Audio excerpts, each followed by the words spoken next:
जय मसीह की। हालेलुया। आज हम प्रभु यीशु मसीह का जयंती, नाताल, क्रिसमस का हम याद करते हैं, स्मरण करते हैं। तो इसलिए आज इसके बारे में पढ़ेंगे। लूका 2:1-20। लूक 2:1-20।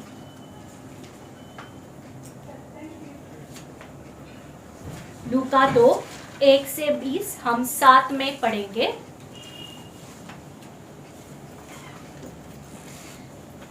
उन्हीं दिनों में ऐसा हुआ कि अगस्तुस कैसर की ओर से यह राज आज्ञा निकली कि सारे जगत के लोगों की गणना की जाए।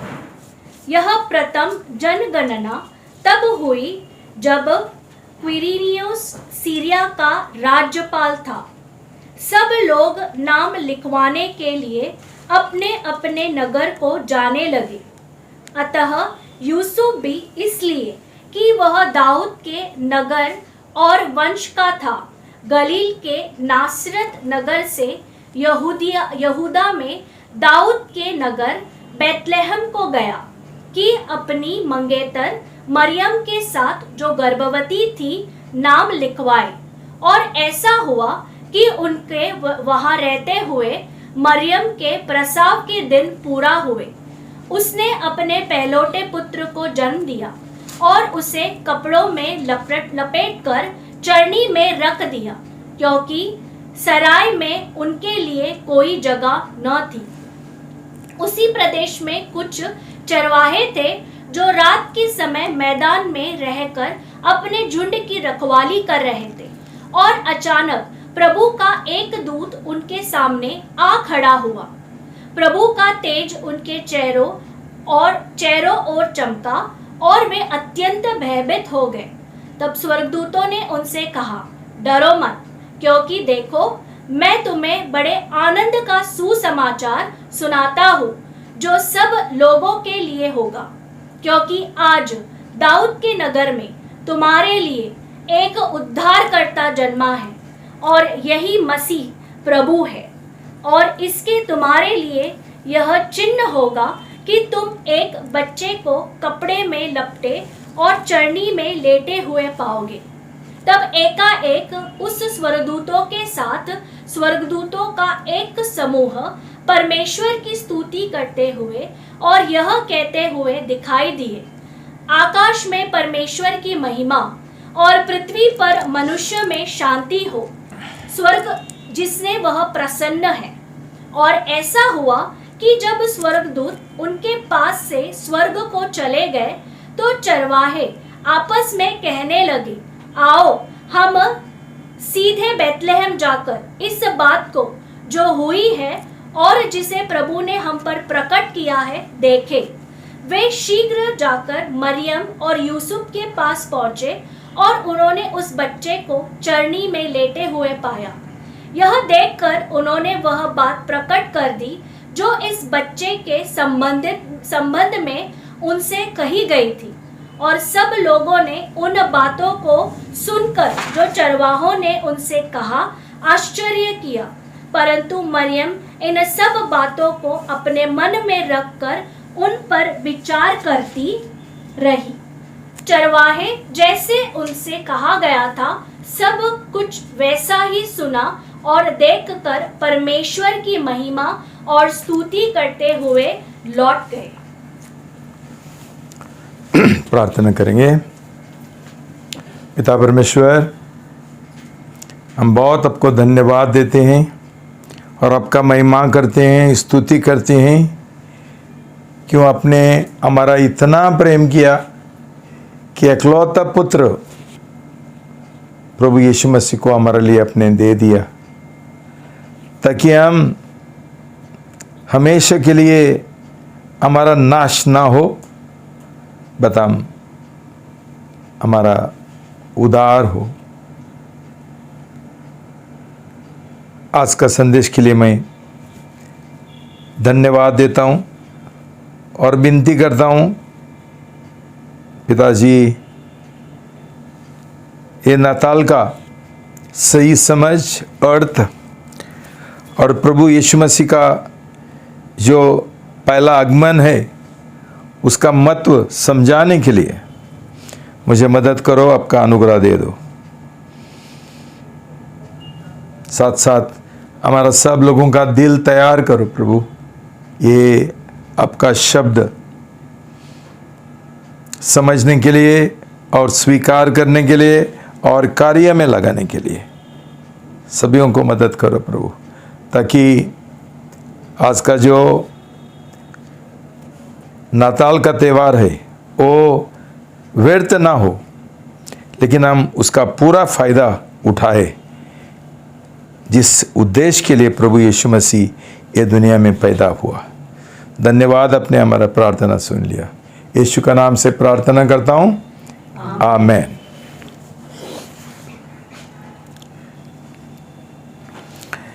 भाई बहनों, लगभग 1 साल हो गया हमारा बीच में, पूरा दुनिया में एक कठिन महामारी, भयंकर, जिसको हम कोरोना वायरस बोलते हैं, वो शुरू हो गया। और उसके द्वारा सब लोगों को बहुत तकलीफ हुआ, बहुत कष्ट हुआ। मुझे लगता है ये पहले बार एक ऐसा महामारी पूरा दुनिया को लागू हो गया। पहला ऐसा अलग अलग देश में ये महामारी वो महामारी आता था, लेकिन ये ऐसी महामारी है जो पूरा संसार में फैल गया।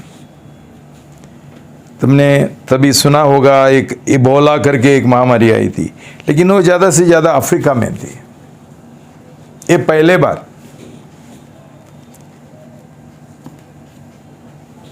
और ये महामारी के द्वारा पैंडेमिक इतना लोगों का जीवन हिला दिया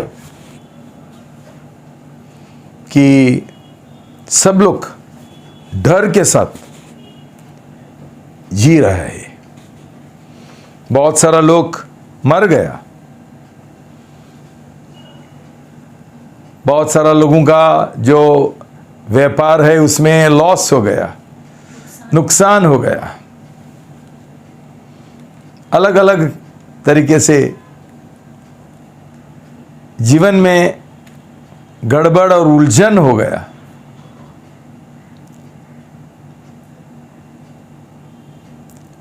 और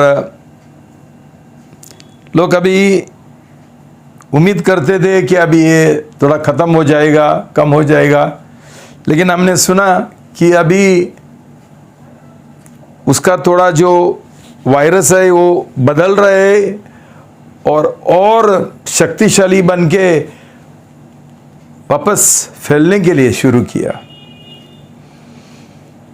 जैसा इंग्लैंड में, और आप जानते हैं अभी फिर एक बार कर्फ्यू शुरू हुआ। अभी इसका उद्देश्य क्या है, इसका मतलब क्या है? कुछ तो मतलब रहेगा। और हम इब्रानी 12:25 से 29 में का वचन में हम ये पढ़ते हैं। Hebrews 12:25-29 पढ़ेंगे साथ में। सावधान रहो और उस बोलने वाले का इनकार न करो, क्योंकि जब वे लोग पृथ्वी पर चेतावनी देने वाले के अनसुनी करने न बच सकते, तो स्वर्ग से चेतावनी देने वाले की अनसुनी करके हम बिल्कुल न बच सकेंगे। उस समय उसकी वाणी ने पृथ्वी को हिला दिया, परंतु अब उसने यह कहकर प्रतिज्ञा की है, एक बार फिर से मैंने केवल पृथ्वी को वरन आकाश को भी हिला दूंगा। और यह कथन एक बार फिर उन वस्तुओं के हटाए जाने की ओर संकेत करता है जो सृजी हुई होने के कारण हिलाई जा सकती है, जिससे कि जो वस्तुएं हिलाई नहीं जा सकती है वे बनी रहे। अतः जब हमें ऐसा राज्य मिलने पर है जो अटल है, तो आओ हम कृतज्ञ होकर आदर और भय सहित परमेश्वर की ऐसी उपासना करें जो उसे ग्रहण योग्य हो, क्योंकि हमारा परमेश्वर भस्म करने वाली आग है। जय मसीह की। हालेलुया। भाई बहनों, परमेश्वर ने मानव जाति को बहुत चेतावनी दिया। सालों से 1000 साल हो गया परमेश्वर चेतावनी देते रहते, लेकिन कोई सुनता नहीं है। तो इसलिए परमेश्वर बोलता है, अभी मैं तुमको हिलाने वाला हूं। आपको याद रहेगा कि वैसा ही परमेश्वर तंग हुआ था मनुष्य का पाप से, और तभी उसने एक बड़ा जल प्रलय भेजकर बहुत संसार का नाश हो गया। सब लोग मर गए, सिर्फ एक परिवार जिंदा रहा, जिसको हम बोलता है नूह का जहाज के द्वारा। फिर भी उसके बाद भी कुछ बदला नहीं, पाप बढ़ते रहा, पाप बढ़ते रहा, आज तक पाप बढ़ते रहा। परमेश्वर ने उसका इकलौता पुत्र को भेजा ये पाप का थोड़ा इलाज करने के लिए, थोड़ा नहीं पूरा इलाज करने के लिए। प्रभु यीशु मसीह क्रूस के ऊपर जान दिया, हमारा पाप का सजा उसने उठाया, और हमको पाप का जो क्षमा का जरूरी है वो उसने उपलब्ध किया। शैतान का गुलामी से हमको छुटकारा दिया। फिर भी कोई परवाह नहीं करते हैं, लेकिन परमेश्वर का वचन यहां बोलते हैं कि जो लोग उसका राज्य में प्रवेश करेंगे उनको कुछ नहीं होगा। और 1 पत्रुस 4:14 से 17 पढ़ेंगे। 1 Peter 4:14 to 17, 1 पत्रस 4:14 से 17 तक साथ में पढ़ेंगे। यदि मसीह के नाम के कारण तुम्हारी निंदा की जाती है तो तुम धन्य हो, क्योंकि महिमा का आत्मा जो परमेश्वर का आत्मा है तुम में वास करता है। किसी भी प्रकार तुम में से कोई हत्यारा, चोर, दुष्ट का कार्य करने वाला तथा दूसरों के कार्य में हस्तक्षेप करके तंग करने वाला होकर दुख न उठाए। पर यदि कोई मसीही होने के कारण दुख उठाता है तो वह लज्जित ना हो, वरन अपने इस नाम के लिए परमेश्वर की महिमा करे, क्योंकि समय आ गया है कि परमेश्वर के घराने से ही न्याय का आरंभ होगा। अतः यदि न्याय का आरंभ हम से ही होगा तो उनका क्या परिणाम होगा जिन्होंने परमेश्वर के सुसमाचार का पालन नहीं किया। भाई बहनों, यहां परमेश्वर का वचन बोलता है जो मसीह लोग है उनका क्या होगा। दो तरीके से के मसीह है, एक सही मसीह, सही विश्वासी, और एक नकली विश्वासी, गलत विश्वासी। तो परमेश्वर बोलता है कि वो उसका कलीसिया से ही न्याय शुरू करेगा। मुझे लगता है ये कोरोना वायरस का समय परमेश्वर ने बहुत कलीसियाओं को और बहुत मसीह लोगों को हिलाया। क्यों? ये लोग नामदारी मसीह थे, दुनियादारी मसीह थे, धार्मिक मसीह थे, और उनका जीवन अविश्वासी लोगों का जैसा था। तो ये लोगों को भी कोरोना वायरस लगा। बहुत सारा जो कलीसिया है और विश्वासी है, ये लोग भी अविश्वासी लोगों का जैसा डर के साथ घर पे बैठा। कोई ये नहीं है, कोई सभा नहीं है, कोई आराधना नहीं है, कोई बाइबल स्टडी नहीं है। प्रभु का वचन बोलता है, do not neglect meeting together. हम साथ में इकट्ठा होना दुर्लक्ष्य मत करो। लेकिन जब भी ये जो विश्वासी है ये अविश्वासी बन गया और डर का आत्मा से घर पे बैठा,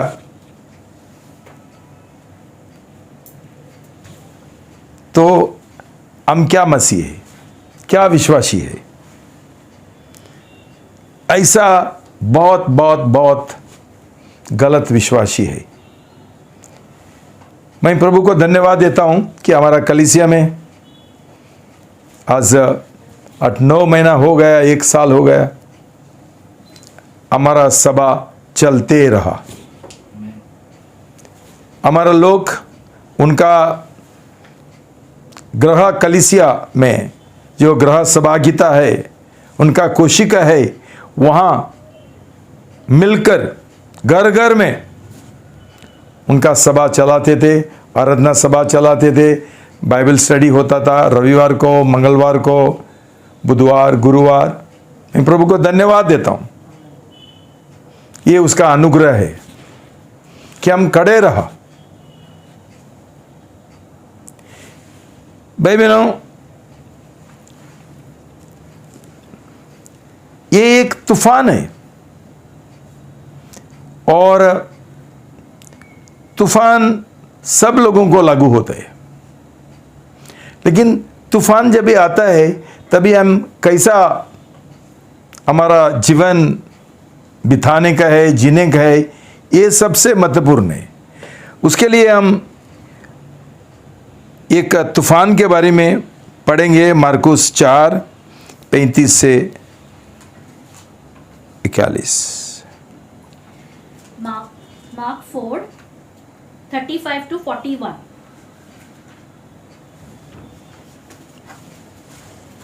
मार्कुस 4:35 से 41 तक पढ़ेंगे साथ में। उसी दिन जब संध्या हुई तो उसने उनसे कहा, आओ हम उस पार चलें। और भीड़ को छोड़कर उन्होंने जैसे वहाँ था उसे अपने साथ नाव में ले लिया, और वहाँ उसके साथ और भी नावें थीं। तब एक भयानक आंधी आई और लहरें नाव से टकराने लगी, यहाँ तक कि पानी नाव में भरने लगा, और वह स्वयं नाव के पिछले भाग में गद्दी पर सो रहा था। और उन्होंने उसे जगाया और कहा, हे गुरु, क्या तुझे चिंता नहीं कि हम नाश हुए जाते हैं? तब जगाए जाने पर उसने आंधी को डांटा और झील से कहा, शांत हो, थम जा। और आंधी थम गई और सब कुछ शांत हो गया। उसने उनसे कहा, तुम इतना डरपोक क्यों हो? यह कैसी बात है कि तुम में विश्वास नहीं? और वे अत्यंत भयभीत हुए और आपस में कहने लगे, आखिर यह कौन है कि आंधी और लहर भी इसकी आज्ञा मानती है? भाई बहनों, ये एक हमारे लिए एक घटना, एक दृष्टांत जैसा है। ये जो कोरोना वायरस है वो भी वैसा ही एक तूफान है। और ये तूफान में प्रभु एक नाव में प्रभु यीशु मसीह और उसका शिष्य थे। मतलब ये तूफान शिष्यों को भी इफेक्ट हो गया, उनके ऊपर भी असर हो गया, प्रभु यीशु के और भी असर हो गया। लेकिन अभी उनका प्रतिक्रिया कैसा है? पहला, प्रभु यीशु सो रहा था और ये शिष्य डर के साथ भाग भाग के प्रभु के पास गए और उसको बोला, क्या प्रभु, इतना बड़ा तूफान आ गया और हम सब लोग डरे हुए हैं, घबरा गए, और आप इतना आराम से सो रहे हैं।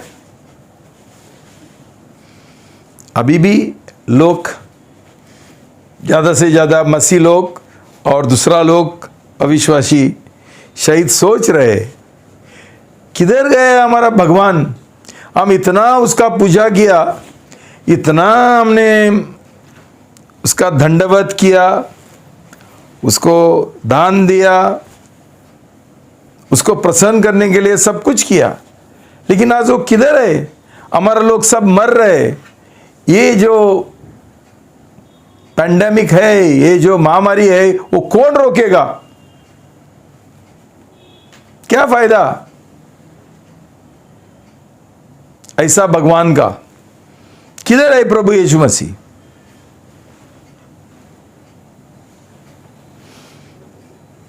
शायद हमको भी लगा कि प्रभु यीशु मसीह सो रहे हैं।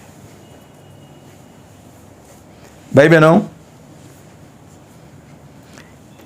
एक बहुत अजीब बात है कि सब कुछ जब भी हिलता है ना, इतना आराम से सोने का। सब कुछ हिल रहे, अब प्रभु यीशु मसीह सो रहे।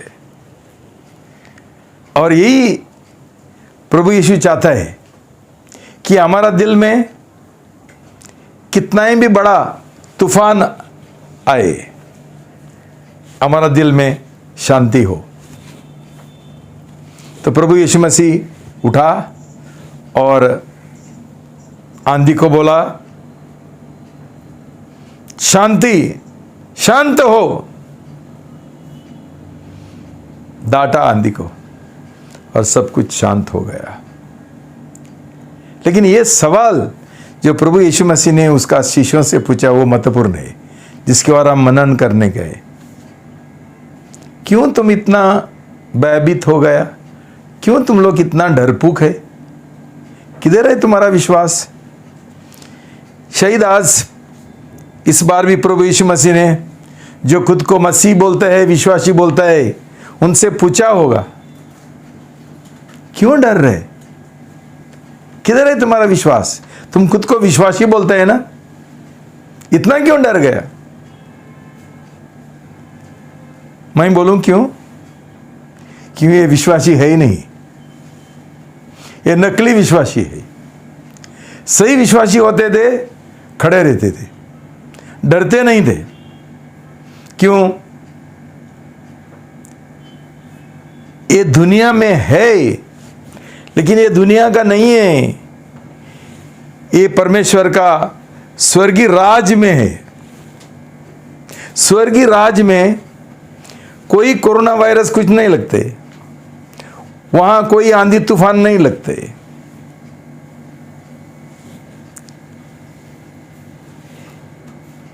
मुझे लगता है उसने ये सवाल इसलिए पूछा, उनको ये बताने के लिए, जो मैंने किया तुम लोगों ने करना मांगता था, क्या कर रहे तुम लोग मेरा शिष्य है ना, तो तुमने ऐसा ही खड़ा होकर बोलना मांगता था, शांत हो। भाई बहनों, आज पूरा संसार मसीह लोगों को और देख रहे हैं कि ये खड़े रहेंगे और बोलेंगे शांत हो, लेकिन मसीह लोग खुद डर के साथ बैठे हैं।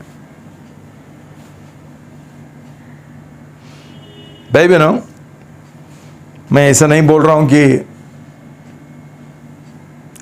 हम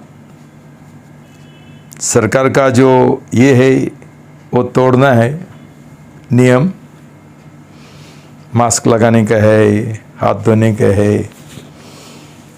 अभी तो वैक्सीन आ गया, लेकिन भाई बहनों, हमारा सुरक्षा कौन है? हमारा सुरक्षा प्रभु यीशु मसीह है। ये सब करना ठीक है, अच्छी बात है, लेकिन हमारा विश्वास किस चीज के ऊपर है? मास्क के ऊपर? मैं नहीं बोल रहा हूं मत डालो, जरूर डालो, लेकिन तुम्हारा विश्वास किधर है? प्रभु यीशु की ओर है?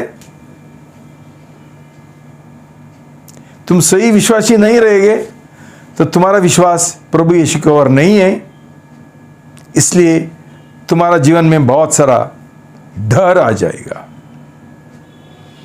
एक चीज मैं बताना चाहता हूं, अभी नॉर्थ पोल और साउथ पोल, उत्तर पोल,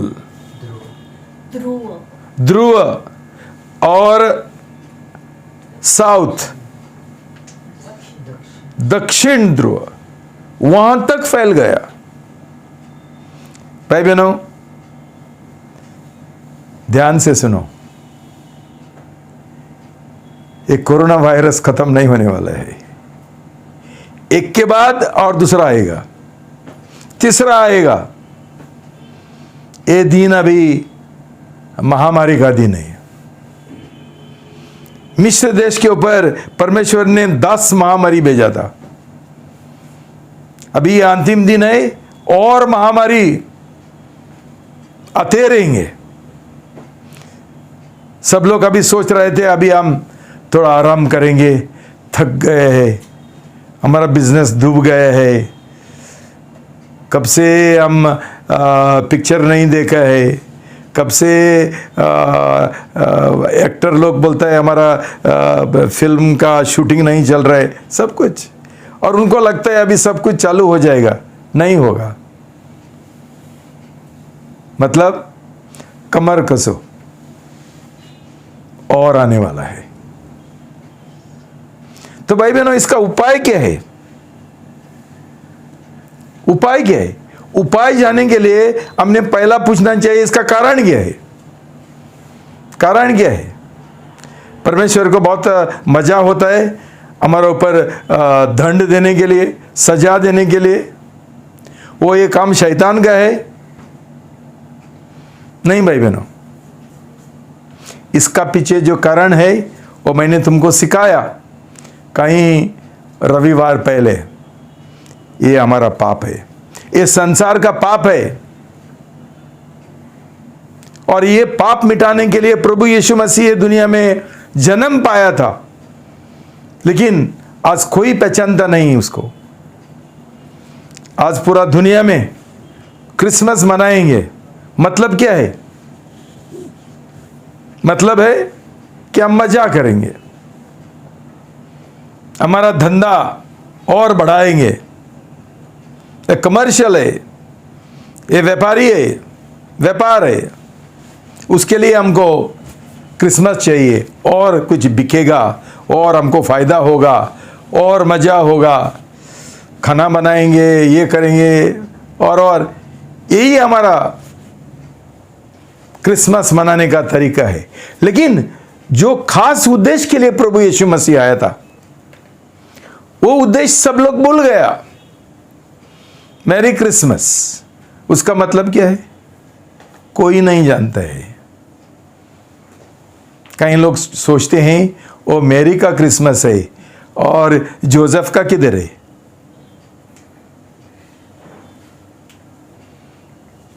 उसका कोई अर्थ नहीं, कोई मतलब नहीं है।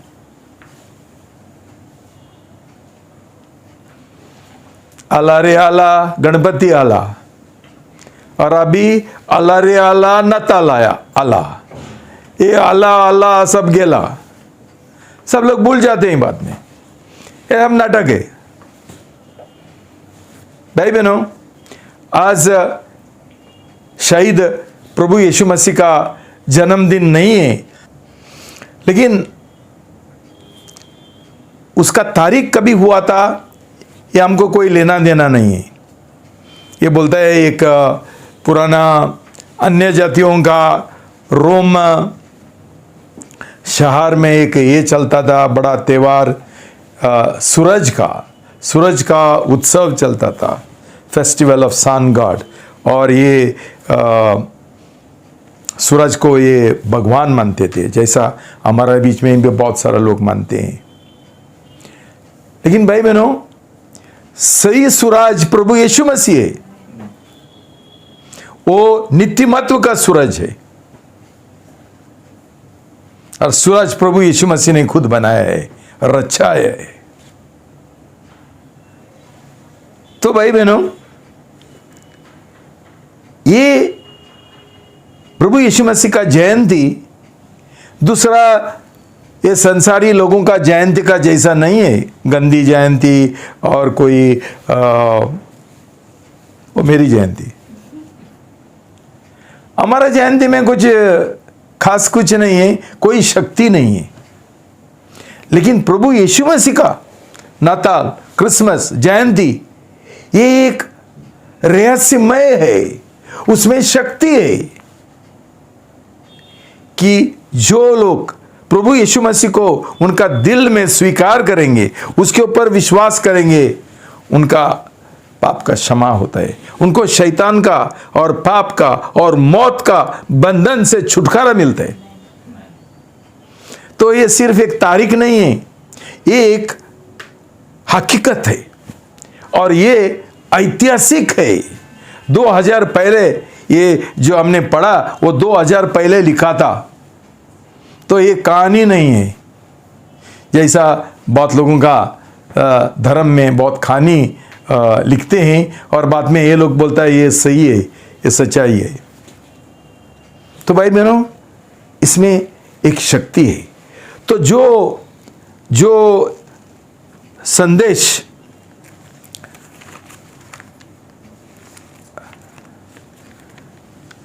स्वर्गदूतों ने लाया, क्या बोला उन्होंने बोला 14, लूका 2:14, लूक 2:14 पढ़ेंगे। आकाश में परमेश्वर की महिमा और पृथ्वी पर मनुष्य में शांति हो, जिससे वह प्रसन्न है। भाई बहनों, प्रभु यीशु को यहां बुलाया गया है कि वो शांति का राजकुमार है। जिधर पाप है वहां शांति नहीं है। तो जब भी प्रभु यीशु शांति लेकर आया, शांति का सुसमाचार लेकर, शांति का खुश खबर लेकर आया, इसका मतलब क्या है कि ये प्रभु यीशु मसीह अभी पाप ये दुनिया से मिटाने वाला है ताकि उनको सही शांति मिले लोगों को। और यही उन्होंने उनको बोला था। पद 10, लूका 2:10 पढ़ेंगे। पद, तब स्वर्गदूत ने उनसे कहा, डरो मत, क्योंकि देखो मैं तुम्हें बड़े आनंद का सुसमाचार सुनाता हूं, जो सब लोगों के लिए होगा। सब लोगों के लिए। प्रभु यीशु मसीह क्रिश्चियन लोगों के लिए नहीं आया, मसीह लोगों को के लिए, विश्वासी लोगों के लिए नहीं। भाई बहनों, प्रभु यीशु मसीह सब लोगों के लिए आया, क्यों? सब लोग पापी है और उनको पाप से छुटकारा का जरूरी नहीं है, जरूरी है। सब लोग पापी है। हर एक धर्म का लोगों के लिए प्रभु यीशु मसीह आए हैं क्यों कौन सा ही धर्म के द्वारा पाप का क्षमा नहीं मिलती है और पाप से छुटकारा नहीं मिलता है। कितना ही भी हम धर्म चलाएंगे, हम पाप करते रहते हैं। क्यों? अंदर एक ऐसा एक नियम है, वो शैतान का नियम है, जिसको हम बोलता है जुना मनुष्य स्वयं सब लोगों का अंदर है। और इसलिए प्रभु यीशु मसीह सब लोगों के लिए आए हैं। लेकिन ये दुख की बात है कि लोग नहीं जानते हैं, और मसीह लोग जिन्होंने एक खुश खबर दूसरों लोगों को देने का है, ये चर्च में जाने में बहुत व्यस्त है। घर से चर्च, चर्च से घर पे, इतना ही। ये मीटिंग, वो मीटिंग, वो मीटिंग, और कुछ नहीं। लेकिन ये सुसमाचार, ये खुश खबर कौन देगा? कि तुम्हारा लिए, पढ़ो 11 पद 11, क्योंकि आज दाऊद के नगर में तुम्हारे लिए एक उद्धारकर्ता जन्मा है, और यही मसीह प्रभु है। एक उद्धारकर्ता जन्मा है। भाई बहनों, विश्वासी लोगों का, मसीह लोगों का ही उद्धार नहीं हुआ तो ये लोग उद्धार के बारे में दूसरे लोगों को क्या बताएंगे? इसका मतलब ऐसा होता है कि एक जो बहुत गंदा आदमी है, दूसरों को जाके बोलता है, अरे तू स्नान क्यों नहीं करता है? हमारा ऐसा हो गया। आज मसीह लोग उद्धार का मतलब ही नहीं जानते हैं, और दूसरे लोगों को क्या बताएंगे? खुद उनको पाप से छुटकारा नहीं मिला है। जो दुनिया में पाप है वो मसीह लोगों का बीच में है। क्या है? मूर्ति पूजा मसीह लोगों के बीच में है। बहुत सारा कलीसिया है जिनको मूर्ति का बिना उनका ये नहीं चलता है, जीवन नहीं चलते है, मूर्ति बनाते हैं। दूसरा है, क्या है? पैसा का लोभ। ये लोगों का दिल में भी है। मसीह लोगों का नौकरी को पहला स्थान देता है, मैमन और पैसा। पैसा उनका भगवान बनाया है, उनका पीछे भागते हैं। जैसा अविश्वासी लोग अन्य जातियों का लोग बेचते हैं। बलात्कार मसीह लोग भी करते हैं, और कि तलाक वो भी चलते हैं। जो उनका बीच में चलता है वो इनका ही बीच में भी चलता है। भाई बहनों, हम सब एक उदाहरण बनना मांगता था। हम एक संसार के लिए ज्योति बनना मांगता था कि हम उनको बोल सके, देखो मेरा जीवन इतना बुरा जीवन था, इतना पाप का जीवन था, प्रभु यीशु ने मेरा जीवन में मुझे छुटकारा दिया। मैं आज दारू नहीं पीता हूँ, ड्रग्स नहीं लेता हूँ, मेरा शादी में तलाक नहीं है, मेरा जीवन में बलात्कार नहीं है, मेरा जीवन में अडल्ट्री नहीं है, बेविचार नहीं है। प्रभु ने मुझे विजय दिया, पाप से मुझे छुटकारा दिया। बोल सकते हैं? हम सही उदाहरण है क्या? अविश्वासी लोगों का दिल में शांति नहीं है, हमारा दिल में शांति है क्या? भाई बहनों, जिधर पाप है वहां शांति नहीं है, वहां शांति नहीं है।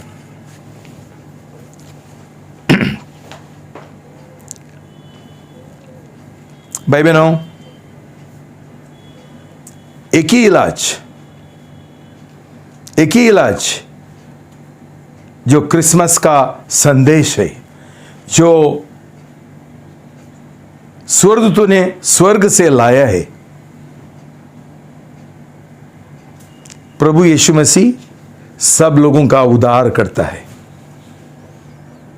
जब तक पूरा दुनिया ये नहीं जानेगा तो क्रिसमस का कुछ फायदा नहीं। सिर्फ नया कपड़ा पहनने का और क्रिसमस स्वीट्स खाने का, यही हमारा क्रिसमस है अन्य जातियों का जैसा। हम कभी सुसमाचार हमारा जीवन के द्वारा हम कभी प्रचार करेंगे, जीवन के द्वारा पूरा दुनिया को बताते हुए, तभी हमको बोल सकता है हम सही विश्वासी है, हम प्रभु यीशु मसीह का आशीष है, हमारा नया जन्म हुआ है, हम नई रचना है। तब तक हमारा विश्वास का कुछ फायदा नहीं। जैसा प्रभु ने पूछा किधर है तुम्हारा विश्वास? हमारा विश्वास दिमाग में है कि प्रभु यीशु एक परमेश्वर है, क्रूस के ऊपर जान दिया, लेकिन उसका असर हमारा जीवन में अभी तक पड़ा नहीं है। क्यों? हमने उसको हमारा दिल में स्वीकार नहीं किया, 100% हमारा समर्पण नहीं किया। भाई बहनों, प्रभु यीशु ने बोला मत्ती 10:28-30, मैथ्यू 10:28-30, मत्ती 10:28-30 पढ़ेंगे। क्षमा करो, मत्ती 11:28-30 पढ़ेंगे। मैथ्यू 11:28-30। हे सब थके और बोझ से दबे लोगों, मेरे पास आओ, मैं तुम्हें विश्राम दूंगा। मेरा जुआ अपने ऊपर उठा लो और मुझसे सीखो, क्योंकि मैं नम्र और मन में दीन हूँ, और तुम्हें अपने मन में विश्राम पाओगे, क्योंकि मेरा जुआ सहज और मेरा बोझ हल्का है। भाई बहनों, विश्राम और शांति एक ही है। प्रभु यीशु बोलता है तुम लोग दबे हुए, बोझ से दबे हुए लोग हैं। क्या है हमारा बोझ? हमारा बोझ है हमारा पाप, हमारा बोझ है हमारा बीमारी, हमारा बोझ है हमारा हर एक समस्या। और उसका जड़ किधर है? हमारा पाप। भाई बहनों, प्रभु यीशु मसीह हमको सिर्फ पाप का क्षमा नहीं देता है, वो हमको बीमारी से हमको चंगाई देता है। लेकिन हमको चंगाई चाहिए, लेकिन पाप से छुटकारा नहीं चाहिए। आज तो इतना सारा हीलिंग मीटिंग्स चलता है, वो एक धंधा बन गया। लोगों को सिर्फ चंगाई चाहिए, कोई उनको शिष्य नहीं बनाता है। शिष्य का मतलब क्या है कि हम हमारा जो गुरु है उसका जैसा बनना, ये नहीं है, ये सिखाने का नहीं है। क्यों? जो लोग ये चंगाई करता है, चंगाई का सेवकाई चलाते हैं, ये खुद शिष्य नहीं है, शायद उनका उद्धार भी नहीं हुआ है। तो ये दूसरे लोगों को प्रभु यीशु का समानता में कैसा बनने के लिए कैसा सिखाएंगे? प्रभु बोलता है मेरा टेक माय योक, जुआ, मेरा जुआ उठाओ। भाई बहनों, प्रभु यीशु मसीह का जुआ क्या है?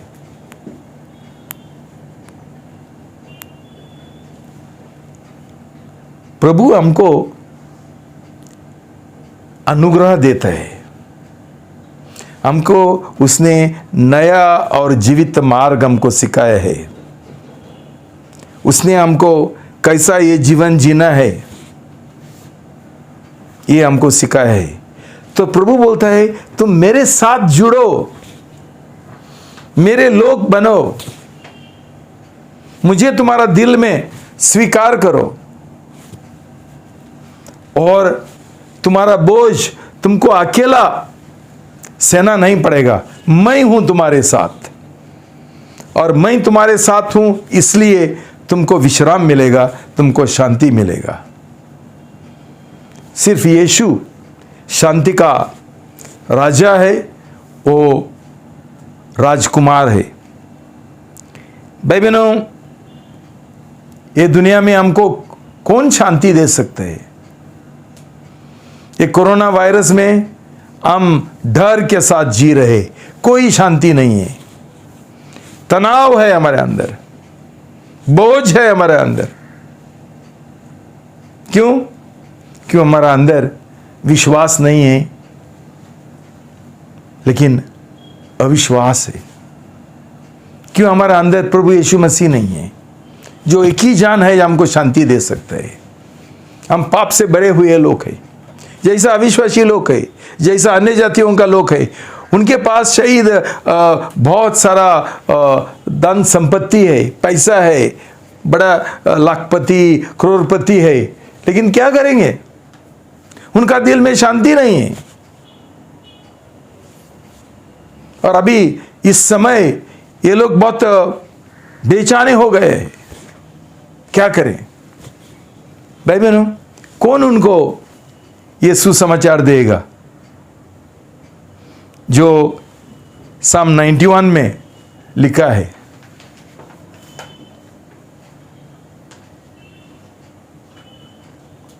भजन संहिता 91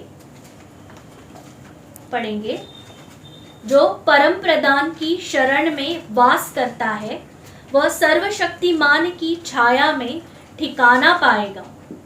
मैं यहोवा के विषय में कहूँगा, वह मेरा शरण स्थान और मेरा दृढ़ गढ़ है। बस भाई बहनों, बहुत लोगों को ये भजन संहिता समझा नहीं है। ये दरवाजे के ऊपर चिपकाते हैं ना, तो उसका बहुत सारा बुक मार्क बनाते हैं। ऐसा करेगा तो हमको कोई सुरक्षा नहीं मिलता है, कोई शांति नहीं मिलता है। परमेश्वर का हमको एक सिक्योरिटी, वो हमारा गढ़ नहीं बनता है। प्रभु का वचन बोलता है, ये भजन संहिता बोलता है, जो मेरा छाया का ठिकाना में छिपा रहेगा। भाई बहनों, जब तक प्रभु यीशु हमारा अंदर नहीं है, ये 91 भजन संहिता हमको लागू नहीं होता है। हम सिर्फ पढ़ेंगे तो लागू नहीं होता है। पहला हमारा उद्धार होना चाहिए, प्रभु यीशु मसीह हमारे दिल में आना चाहिए। वो जो करार का संदूक है परम पवित्र स्थान में, वो अभी हमारा दिल में रहता है जब भी हमारा नया जन्म होता है।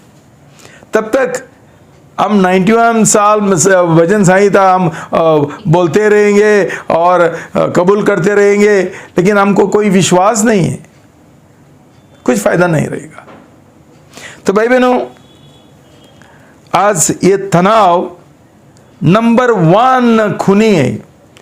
आज बहुत सारा लोग ये तनाव के लिए मर रहे, उनका ब्लड प्रेशर चढ़ रहे।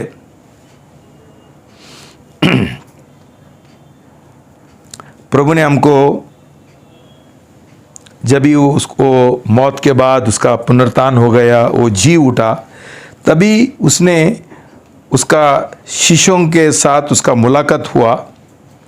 और यूहन्ना 20:21 में, जॉन 20:21, यूहन्ना 20 का 21 पद पढ़ेंगे। यीशु ने फिर उनसे कहा, तुम्हें शांति मिले। जैसे पिता ने मुझे भेजा है, वैसे ही मैं भी तुम्हें भेजता हूँ। भाई बहनों, तुमको शांति मिले ऐसा नहीं बोला उसने। प्रभु ने बोला शलोम। एक इब्रानी शब्द है जो इतना अर्थ से भरा है और शक्तिशाली है, शलोम। क्यों? प्रभु ने अभी काम किया, पाप के लिए उसने जान दिया, लहू बहाया, कष्ट उठाया, और उसने शैतान के ओर और मौत के ओर विजय पाया, जी उठा। इसलिए वो शांति का राजकुमार है, वो शांति का श्रोता है। उसने बोला शलोम। भाई बहनों, कि उन्होंने अभी प्रभु यीशु के ऊपर विश्वास किया कि वो सच्चा परमेश्वर है, उद्धार करता है। उसने पाप के लिए उसका जान दिया, लहू बहाया और जी उठा। तो उसने मौत के ऊपर और गाड़ा गाने के ऊपर और जी उठने के ऊपर उसने विश्वास किया। इसलिए प्रभु उनको शांति देता है। भाई बहनों, जब तक हमारा नया जन्म नहीं होता है, प्रभु का शांति हमारा दिल में नहीं आएगा। और ये शांति सिर्फ प्रभु यीशु मसीह दे सकता है और कोई नहीं दे सकता है। देखो प्रभु ने एक बार और क्या बोला, यूहन्ना 14:27, जॉन 14:27, यूहन्ना 14:27 पढ़ेंगे। मैं तुम्हें शांति दिए जाता हूँ, अपनी शांति तुम्हें देता हूँ। ऐसा नहीं देता जैसे संसार तुम्हें देता है। तुम्हारा मन व्याकुल ना हो और ना भयभीत हो। भाई बहनों, बड़ा फर्क है प्रभु यीशु मसीह का शांति और संसार का शांति। प्रभु साफ साफ बोलता है, मैं शांति जो देता हूं वो संसार देता है वैसा नहीं है। संसार का शांति बाहर का है, प्रभु यीशु मसीह का शांति अंदर का है। जब तक हमारा अंदर शांति नहीं होगा तब तक हमका बाहर भी शांति नहीं रहेगा। अंदर का शांति जरूरी है। जब भी हमारा नया जन्म होता है, सही नया जन्म, तभी भाई बहनों हमको कोई डर नहीं है, कोई चिंता नहीं है। जैसा एक बच्चा, कुछ भी होने दो, उसका ब्लड प्रेशर कभी ऊपर नहीं जाता है, वो सुरक्षित है। उसका माँ के साथ, उसका पिताजी के साथ ये उनका देखभाल करते हैं। चिंता कौन करते हैं? हम लोग करते हैं। क्यों? हमारा कोई नहीं है, हमारा कोई माँ बाप नहीं है, हमारे पास प्रभु यीशु नहीं है। हम खुद को मसीह बोलते हैं, विश्वासी बोलते हैं, लेकिन हमारे पास प्रभु यीशु नहीं है। क्यों? हम चिंता करते हैं। हमारा चिंता करने वाला कोई नहीं है, माँ बाप, पिता परमेश्वर नहीं है। क्यों? हमारा उद्धार नहीं हुआ, प्रभु यीशु हमारे अंदर नहीं है, तो हमारा अंदर शांति कैसी रहेगी? तो सही शांति ये है कि कितना ही भी बाहर आंधी तूफान आने दो, कितना ही भी कष्ट आने दो, कितना ही भी गड़बड़ होने दो, लेकिन वो मुझे कुछ लगता ही नहीं। क्यों? मेरा अंदर प्रभु यीशु मसीह है और वो मेरे लिए काफ़ी है।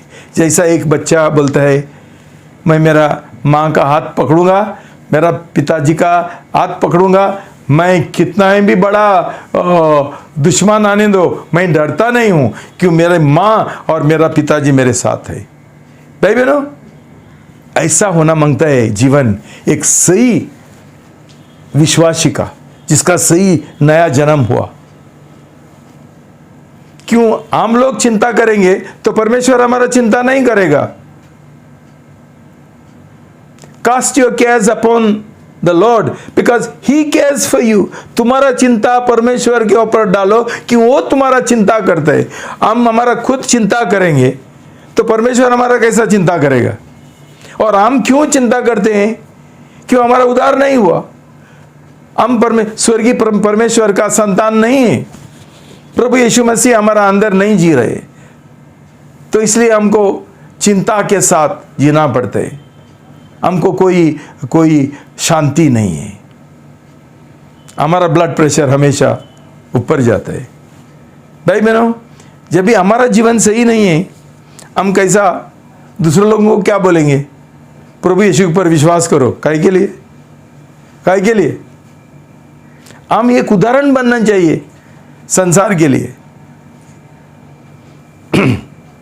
भाई बहनों, प्रभु हमारा he is depending upon us. परमेश्वर हमारे ऊपर निर्भर है।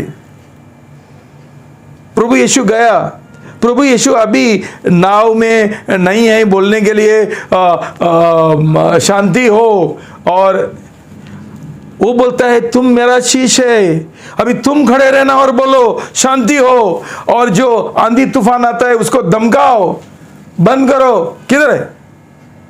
कौन करेगा ये काम? हम घर पे डर के साथ बैठेंगे तो कोरोना वायरस मुझे ही भी लगेगा, तो परमेश्वर का सुरक्षा किधर है हमारे? और हम ऐसा डरेंगे तो।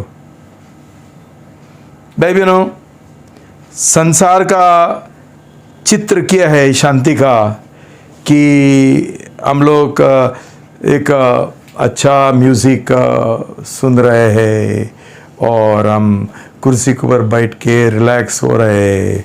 अभी हम एक दरिया किनारे में हैं और वहाँ दरिया बहुत शांत है, और ये जो लहरें आते हैं वो, और सब वातावरण अच्छा है।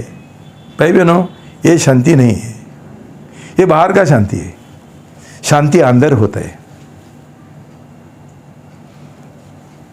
मैंने एक बार चित्र देखा था जहाँ बहुत बड़ा तूफान आया दरिया में, और बड़ा बड़ा लहरें ऊपर आते हैं और बहुत आवाज़ शोर होता है। और वहाँ एक चट्टान है, कड़ी चट्टान, और वहाँ एक दरार में ईगल, उकाब का बच्चे वहाँ सो रहे वो दरार में, और ये बाहर इतना सारा ये चल रहे, आवाज़ चल रहे, बहुत आंधी तूफान चल रहे, बहुत बड़ा ये लहरें आ रहे, और उनकी माँ उकाब उधर बैठी है, वो खड़ी है, और अंदर ये जो उसका ये है, क्या बोलते हैं उसको, चूजे है, सो रहे। भाई बहनों, तूफान का समय, तूफान आता है, आंधी तूफान आता है, हमारे जीवन में कष्ट आता है, तभी हमारे अंदर शांति नहीं है तो कुछ फायदा नहीं है। प्रभु हमको हमारा जीवन का जो तकलीफ है और समस्या है वो उठाना नहीं चाहता है। बोलता है जब भी तूफान है, जब भी कष्ट है, जब भी समस्या है, तभी शांति से जीना सीखो, क्यों तुम अकेला नहीं है, मैं तुम्हारे साथ हूँ। शालोम। भाई बहनों, ये शब्द इतना अच्छा है, और उसका मतलब है कि शालोम है शांति, शालोम है उद्धार, शालोम है चंगाई, शालोम है उन्नति, शालोम है सब कुछ है। शालोम। हम ये जय मसीह की बोलने से हम सब लोगों को शालोम बोलेगा तो बहुत अच्छा रहेगा, क्यों प्रभु यीशु मसीह ने बोला पीस बी विथ यू, शालोम। लेकिन शालोम हमारा अंदर होना चाहिए पहला। ये जय मसीह की कुछ फ़ायदा का नहीं है, कि मसीह कोई भी जय नहीं मिलता है और हम कोई भी जय नहीं है। ये भी ऐसा ये कि ये हो गया, क्या बोलते हैं उसको, एक रीति रिवाज बन गया। तो भाई बहनों, ये चित्र को उधर एक स्पर्धा था, अलग अलग चित्रकला, उसके बहुत सारा चित्र आया, शांति कैसा डिपिक्ट करने का, कोई सा ड्राइंग करने का, और ये ड्राइंग को फर्स्ट प्राइज मिला, कि ये सही शांति है। भाई बहनों, भाई बहनों, दूसरा शांति के लिए आप इंतजार मत करो। हमारे जीवन में हमेशा तकलीफ, कष्ट, समस्या हमेशा आएगा। ये दुनिया में तूफान आएगा और शैतान का हमला भी हमारे ऊपर होगा, लेकिन उस समय हमारे अंदर शांति है। अभी शायद और आएगा, और महामारी आएगा, और कष्ट आएगा, और युद्ध चालू हो जाएगा, क्या होगा क्या मालूम। और ऐसा ही जो ये है प्याज है और अनियंस है और ये है भाजी है, सब महंगा हो जाएगा, क्या करेंगे, क्या करेंगे? तभी शांति रहेगा हमारा दिल में। ऐसा शांति के लिए हमने तैयारी करना चाहिए, और ये संदेश है क्रिसमस का, नाताल का, कि हमारे लिए प्रभु यीशु मसीह जन्म लिया ताकि वो हमारा उद्धार कर सके, हमको पाप से छुटकारा दे सके और हमारा दिल में शांति दे सके। आज पूरा दुनिया शांति के लिए तरसते हैं, लेकिन उनको मालूम नहीं शांति किधर से आएगा, किधर से आएगा शांति। सब लोगों को शांति चाहिए। शांति शांति करके युद्ध हो रहे हैं, झगड़ा चल रहे हैं, कौन करेगा? ये किसका काम है? रोमी 8:19, रोमन्स 8:19, रोमी 8:19 पढ़ेंगे। क्योंकि सृष्टि बड़ी व्यग्रता से परमेश्वर के पुत्र के प्रकट होने की उत्सुकता पूर्वक प्रतीक्षा कर रही है। प्रतीक्षा कर रहे कौन? पूरा रचना, पूरी सृष्टि, पूरी कुदरत, सब लोग इंतजार कर रहे। किसका? प्रभु यीशु मसीह का नहीं, परमेश्वर का पुत्रों का, जिनका उद्धार हुआ, जिनका नया जन्म हुआ। सृष्टि पूछ रहे किधर है, कभी ये प्रकट हो जाएंगे? किधर है?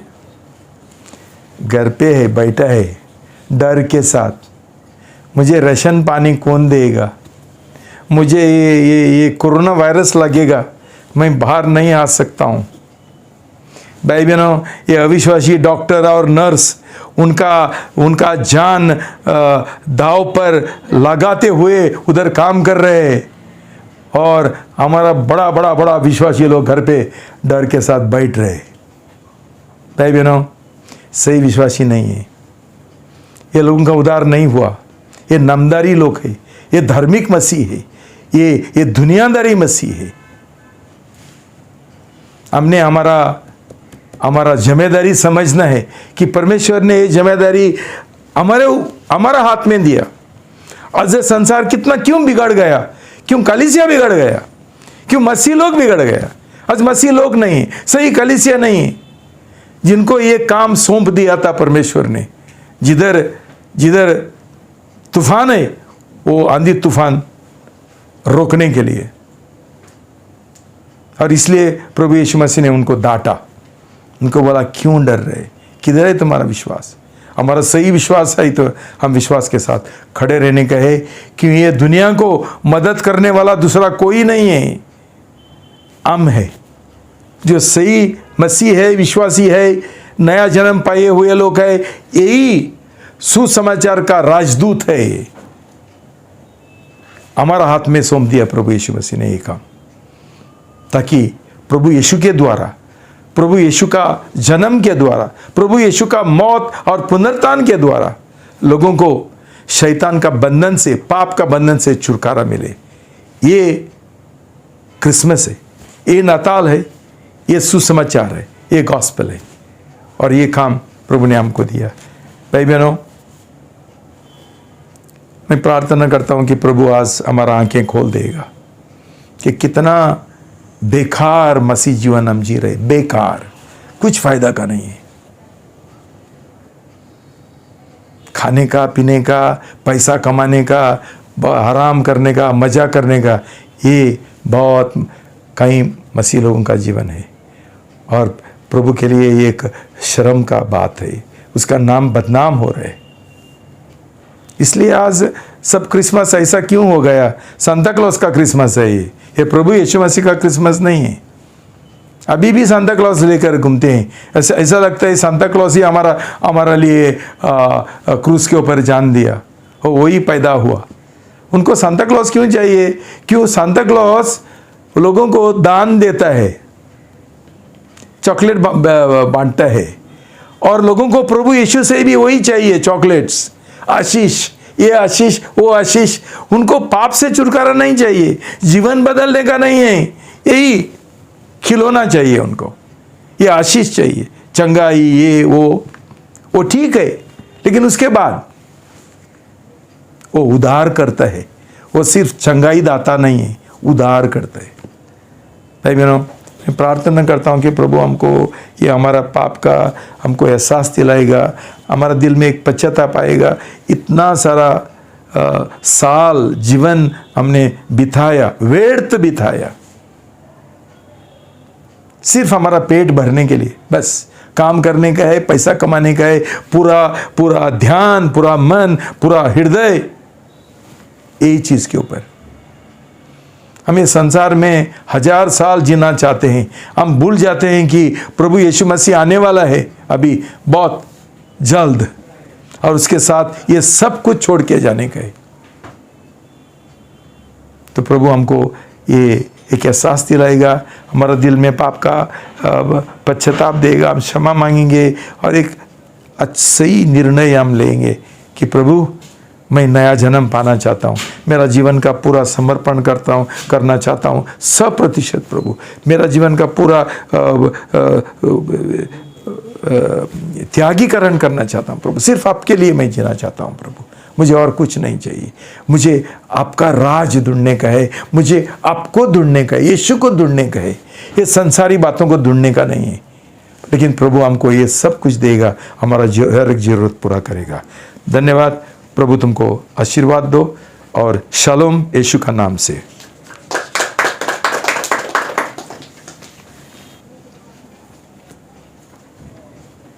पिता परमेश्वर, मैं आपको बहुत धन्यवाद देता हूँ फिर एक बार ये संदेश के लिए। आपने मुझे ये अनुग्रह दिया और अभिषेक दिया प्रभु।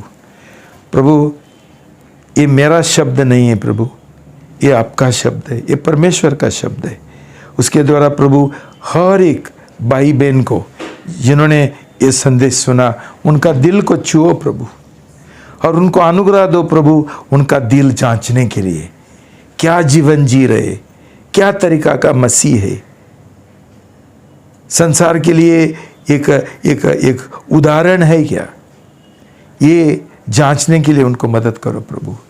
प्रभु हमको ये सब संसार का जो चीज़ों का जो हमको लालच है, उनसे हमको छुटकारा दो प्रभु, और हमारा दिल आपके ओर आकर्षित करना प्रभु, संसार से दूर करना प्रभु, पाप से हमको छुटकारा देना प्रभु, और आपका सही गवाह बनने के लिए, आपका राजदूत बनने के लिए, ये सुसमाचार का राजदूत बनने के लिए प्रभु हमको मदद करो प्रभु। धन्यवाद, आपने हमारा प्रार्थना सुन लिया। यीशु का नाम से मैं प्रार्थना करता हूँ, आमीन।